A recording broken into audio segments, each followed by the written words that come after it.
So with the release of Baldur's Gate 3 and the high praise it's been receiving, I've become more and more interested in the game, and I've been trying to decide whether or not to try it. So there were a couple of things that I decided to do. The first was to look at the negative Steam reviews. I think it's important to look at what the problems people are having with the game are that cause them to leave a negative review of such a highly praised game, with you being the judge of which ones you decide to take seriously. The most common cause for a negative review I saw had something to do with a technical problem with the game, which to me is understandable, and there were other negative reviews that I read that I didn't see as a fault with the game, but rather the reviewer. One of them was a complaint about the dice rolls and how they didn't like them and how they kept failing, and to me that wasn't necessarily a fault with the game, but rather a personal preference from the reviewer.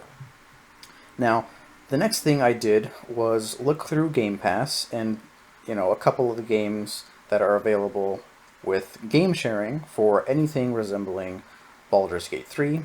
and I downloaded some and tried them out because I haven't actually played any CRPGs, and I didn't play any turn-based games until somewhat recently, with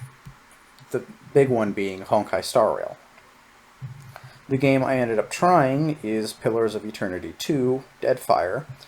I think the game gives you the option of real-time or turn-based, and I chose turn-based so that the experience would be as similar as possible to what I saw of Baldur's Gate 3. And to my surprise, I actually like the combat, which is not the same as not hating it, which is how I felt with Honkai Star Rail. With Honkai Star Rail, I didn't learn to like the combat, I just became apathetic towards all the things I hated about it. I was able to ignore them and keep playing. But with Pillars of Eternity, I actually like the combat, mainly because it utilizes the advantage that turn-based has over real-time combat, and that's the time the game gives you to think. Now, without having any knowledge at all about the game, there is a ton of stuff that the game presupposes you know that I'm left utterly confused about what's going on, especially when it comes to what affects damage dealt and taken and what certain skills do, and a whole plethora of different things.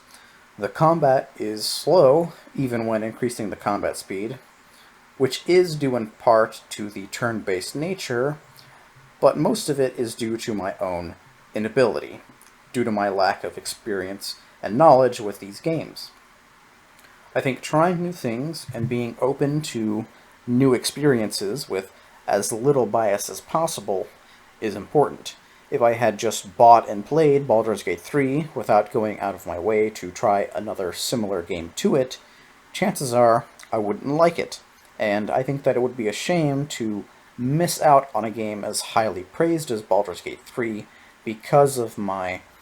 dislike for turn-based combat, without actually experiencing how the turn-based combat is different from games like Honkai Star Rail, because that style of turn-based combat is all that I was familiar with, and I don't like it. If you're also interested in Baldur's Gate 3 and are hung up about the turn-based combat, try and see if you can find a game that has similar combat, that has a free demo, or is on a subscription service like Game Pass or PlayStation Plus, and try it out. I'm surprised that I was able to enjoy the combat as much as I have, and it's really changed how I view things. But anyway, that's all that I wanted to say.